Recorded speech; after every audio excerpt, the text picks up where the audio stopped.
Good day, everybody. Happy Friday night. This is Rob Mazak. I am a psychic medium. However, just like the last couple of talks, I'm not really going to talk about psychic or metaphysical or spiritual things this evening.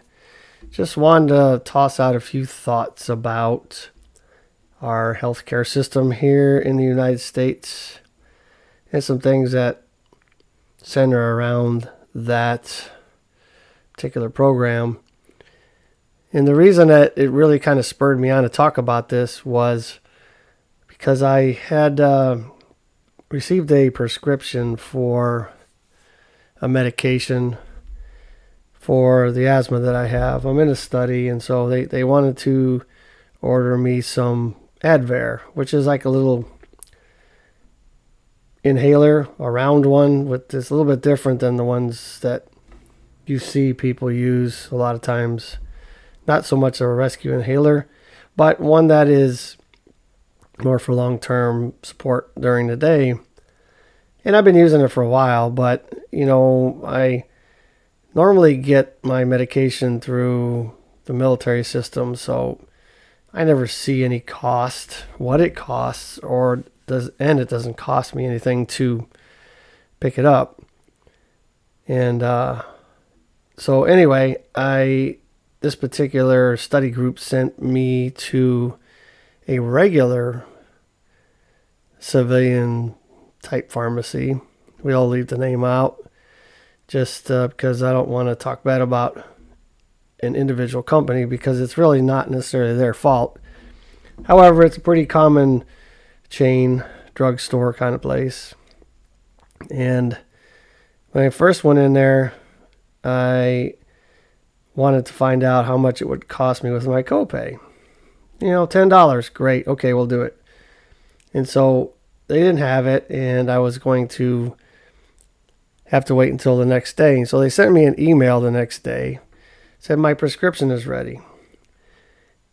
Let me tell you guys, when I saw the price, the cost, the actual cost for that, it almost, threw me off the chair. This little disc, if you haven't seen it, it's maybe 4 inches around at best, maybe 3 inches. I don't know. And it has, I think it's around 120 breaths or times you can use it.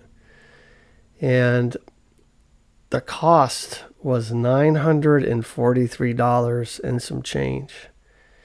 I'm like, I was really flabbergasted. I can't even say that word. Flabbergasted at the cost of prescription medication, at least in this case, this one. But I would imagine that most of them have the same price tag, high price tag issue that this particular one had. Now, does the pharmacy actually pay that much money for it? Does it get a lower cost because they buy in bulk? I don't know. However, I had a few initial thoughts when I first saw that price. My first thought was, how come they can't hire more people in the pharmacy and they always seem short when you are charging just for one medication? Or let me rephrase that.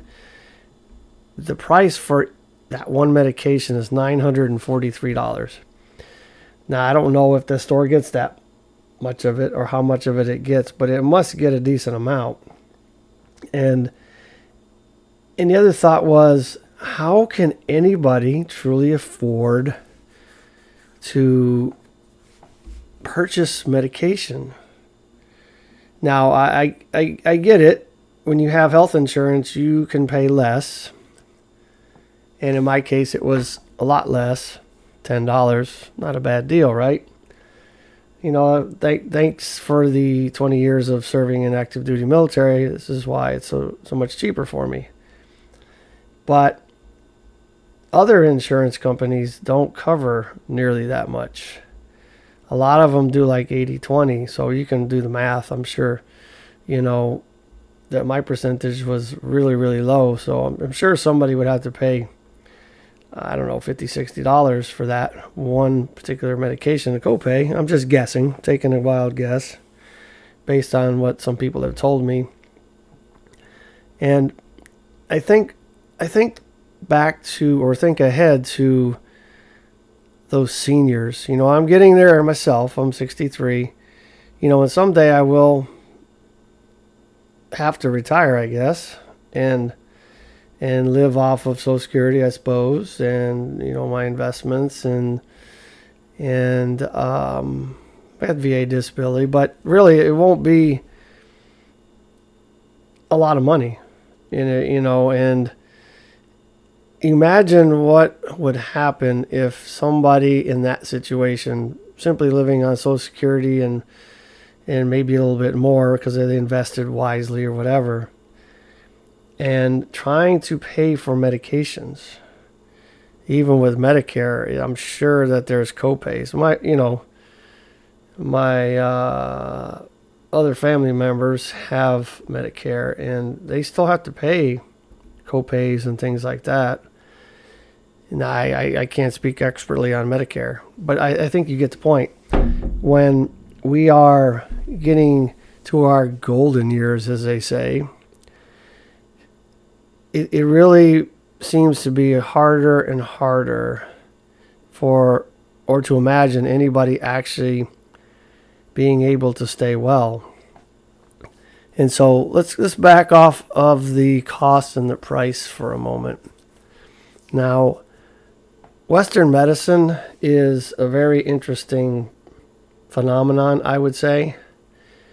Now, I guarantee you that if I'm on my, go out and ride my motorcycle and I get in a grinder and my body's all tore up, broken bones and blah, blah, blah, and different things, I would absolutely not want to be anywhere else in this United States, because they have the greatest expertise in putting people back together, helping them survive. Back in, earlier days, you just didn't make it. I worked at the burn center, the Army Burn Center, for a lot of years. And I watched people come in there that just had the most miraculous outcomes, but based on, good, solid medical care, surgeries, and different things, but when it comes to the medication dynamic in this country, probably everywhere in the world, I don't know. I'm only used to the United States medical system. I tell you, it seems like when you go to the doctor now, which I don't go a lot, but I do have to go every year for the VA and for the other military side of the house, to maintain my insurances and stay in the system. And what I find is every time I've gone for an appointment for that or for something else, most of the providers, the doctors, nurses, nurse practitioners, whatever, it seems like they only have like a 15-minute window to talk to you, do their notes, and provide something for you for whatever you came in for. And more and more people these doctors, these providers are simply just throwing more and more medications at the symptoms. And therein kind of lies the problem, or part of the problem. Treating only the symptoms is not curing anything. Now, granted, there is a time and a place for all that. I'm not saying there's not. But I know many family members that have been on upwards of, 30, 35, 40 medications by the time they've been to this doctor and that doctor and many visits, and it just becomes this huge cycle and this huge problem, and your body's just going through these crazy times, if you will, trying to adjust. So if you get a medication, for example, sometimes the side effects of that particular medication, requires another medication. And then on and on and on and on. Next thing you know, you're taking just tons or handfuls of medication, and most of the doctors don't have the time. I'm not saying it's the doctor's fault. Don't get me wrong. I'm not saying that it's something they're doing wrong. It's the system. The system is not allowing them to take the time like they used to back in the old days, right? Well, old days because I'm an old guy, right? But, when you went to the doctor long ago, I mean, they would take their time with you. They would spend time. They would actually talk to you and spend time trying to figure out what the best options are, instead of, screening you, getting your vitals, talking to you about 5 minutes or so, maybe 10 minutes, doing some notes, and sending you to the pharmacy. I'm like, or, get an x-ray, whatever. But point being, the system has just really gone amok. And whose fault is it? I don't know. But I can tell you what I'm finding, having worked in the medical field for almost 27 years now. Yeah, that's a long time, right? That I believe insurance is what's really driving everything. Because when you go see a doctor, there's really good providers out there, really good doctors that really want to do the right thing, and they know that a particular procedure or diagnostic tool, X-ray, MRI, or whatever, would be the ideal situation, the best option. But it comes down to whether their group or their office or their company will support them ordering those things or providing those things to you. And what that comes down to is insurance. Will the insurance companies actually pay for those things? And it really is it is really quite a dilemma when doctors and providers and nurses and such really want to do the right thing and their hands are tied. It's almost like they're simply just some robot, some machine up there that's just kind of playing along. And I wish we could get back to the good old days, right? Now, granted, science has come a long ways and things are better and people are living longer. So I'm not saying we're not doing some good things, but, the doctors also are being pressed by, not only by their companies, but they're also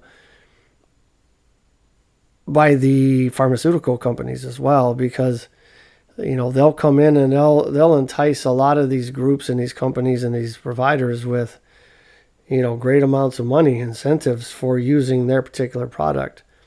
And I just hate to say it, there are some out there that are being driven by the profits and the money.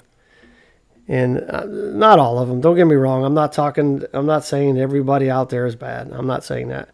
But they're out there, right? And we all know they are. But the thing is, medications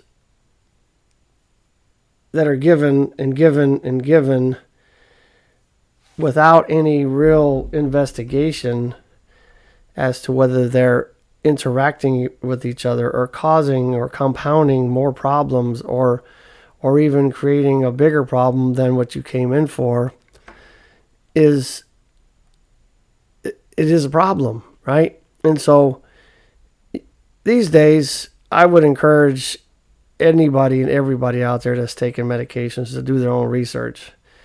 Let's just face it, we're in an information age, and there's no reason why you can't take the medications that the doctor has given you, and then you are perhaps taking them, and do your own research. You can find all kind of websites, different places that you can look to see what kind of interactions are happening with the particular medications you're taking. And so I know that there has been a push I think it was a national push to really do that scrutiny every time somebody came in for an appointment before giving more medications. You were supposed to cross-check all that. And you would think with the automation and the information or the IT world we live in now, that how hard could that possibly be for the system to screen that through AI even, before the client or the patient ever shows up. I just really don't see why we're not doing it. I haven't been to a visit yet where someone actually took the time to do that or called me back later and said, hey, by the way, we did some digging and, you shouldn't be mixing these drugs, so let's stop taking this one. It just hasn't happened for me. I'm not saying it's the norm, but I imagine it is. And so if the providers are not doing that because they don't have the time and the insurance companies are really ruling the roost, I highly encourage everybody here to do their own research. Granted, we haven't been to medical school, and what we find online may or may not be accurate, but at least it's a good bit of information to start a conversation with your doctor and go, hey, you know what? I looked at this stuff and I'm just really curious as to whether I should be even taking these together. And anyway, so not only are we paying way too much for pharmaceuticals and medications, there's also some background stuff for why we are taking so many. I mean, when I was born in 1960. So the food sources seemed to be much more pure. Granted, there were still pesticides and things that they use on crops and all that, but nowadays our food supply has really, really changed. I look back at pictures of people in the 70s, even 80s. There just really wasn't that many overweight people. And the hustle and bustle of the work world and the stress and things like that, yeah, it seems really bad right now. But, if I look back at my life and in the workforce and all that, the stress has really not been much different. I mean, it's different, but the level of stress is not much different. It's just now we've got automation and different things like that. But what's the difference? And it's probably our food source. I mean, they're genetically modifying much of what we eat. And, there could be good reasons for that. I mean, I'm not saying there's not. Maybe it helps crops grow faster. I mean, we're up to 9 billion people or so on the planet. In smaller places or, yes, less amount of space and places to grow the food. So we have to be more scientific about it. I get that. But if you really look at some of the things that are in our food today, you would be blown away if you really, really did the research. Stuff like diet soda. There's not one bit of diet in diet soda.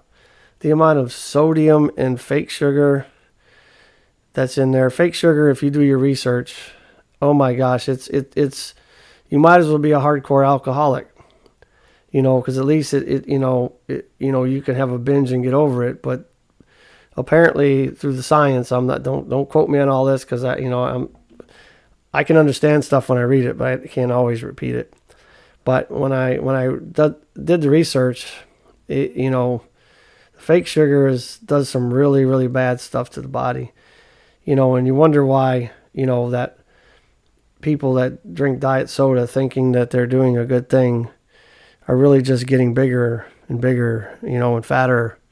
Our foods are prepared and processed in such a way that some of our food sources are quoted from some of the books I've read, one molecule short of being plastic. And so with that dynamic, what happens is your cells basically get coated with this almost plastic type substance. And so the food sources, the sugars and the things that the cells need, can't really penetrate the cells and get in. So what happens is your body or your mind thinks your body's starving because it's not getting everything. Yet your system is flooded with all these extra calories and all this extra junk, and but you're still hungry, so you eat more and more, and it becomes this huge problem. Next thing you know, you got diabetes or something of the sort, right? Because your sugars are all jacked up, and I could talk a long time about all this stuff, but I think you get my point. When medications are what is keeping us thriving, keeping us alive, so to speak, then I think we're going the wrong direction. And don't get me wrong, like I said, I have asthma, and sometimes that inhaler is absolutely a good thing to have. But there are plenty of other ways to do that, natural ways. Before all this Western medicine per se, the people of the olden times, they just figured it out. It's plants and herbs and different things like that. And there's some of that out there, but I guarantee you that those in the pharmaceutical industry certainly don't want us to partake in that, because it's really big money for one thing. And I'm not saying everybody out there is evil. Once again, please don't misconstrue. I'm just saying we've kind of snowballed into the situation that we're in. And when we reach a point where we have to pay as much as $900+ for a medication if we don't have insurance, because we've gotten so used to it that if we don't have it, we're going to go into a big tailspin. That is a big problem, right? And if we can't even find proper food sources that are actually not filled with chemicals and junk, oh my gosh, it's so hard to find actually pure food, real food. And even when you think you do, it's not really that way. I mean, if you read some of the stories about how they prepare potatoes, for example, for some of the big fast food chains, oh my gosh, the stuff that they pump them things with just to get the proper taste and the proper, whatever you want to say, outcome, right? It's just amazing what we do, what everybody on this planet does for money. And, let's just face it, money is what is not everything, but it's everything, right? And so here we are, right? So what do we do about it? Well, that's a really good question. I don't know if I have any solid solutions, but I can tell you, though, that the body is designed to heal itself, right? And so, I promise I wasn't going to talk about spirituality or metaphysics, but I guess I'm going to hit a little bit, right? But if you read the book, The Secret, and books like that, and the series of The Secret, The Power, and stuff like that, you'll find that the power of the mind is amazing. That you can actually change your life for the better or for the worst. What you consistently think about really is what comes about in your life, right? And what you receive in life is really not about what you want, it's about what you will accept, right? And so we're allowing life to just happen to us, and we're not happening to life. And my point is, if you really do the inner work, if you really do the meditation, you really do the connection, you really do the visualization, you do all those things, you can have the absolutely perfect and healthy life, without all that. I'm not saying go out there and stop everything you're doing and, sit in your meditation chair and it's all going to be better. I'm saying work through that. Start the meditation, start the inner work your way off these things, do it right. Because, there are people out there that can quit things cold turkey. It happened to me back long ago. I was 33 plus years. I was addicted to some pretty hard drugs and drank a lot. And then one morning, just Very strangely, I woke up and it was all gone. I mean, no desire since. It was really strange. We could talk long about that, but point being, that doesn't happen to everybody. It takes time to get your body off of things that it's been accustomed to. And so you really have to do those things on purpose. And I'm kind of generalizing, I get it. But I guess what I'm saying is I don't think a lot of people are paying attention to what's going on and really doing the research and understanding their own body and what's happening to your body or to their body with the stuff that we're taking in. Medication, food, what we drink. I mean, it's just amazing what we're doing. It's amazing that we can actually live as long as we do with all the junk, that's the chemicals that are going in our body. Just take a moment sometime before you buy that food item from the grocery store and look at the contents, or the ingredients rather. And if you don't recognize the name, look it up. You will find that there is some amazingly bad things in there. And let's just face it, the stuff that tastes good is probably the things that are the worst for you. I saw a quote somewhere this last week that says nobody ever got fat and unhealthy from boring food, which is very true.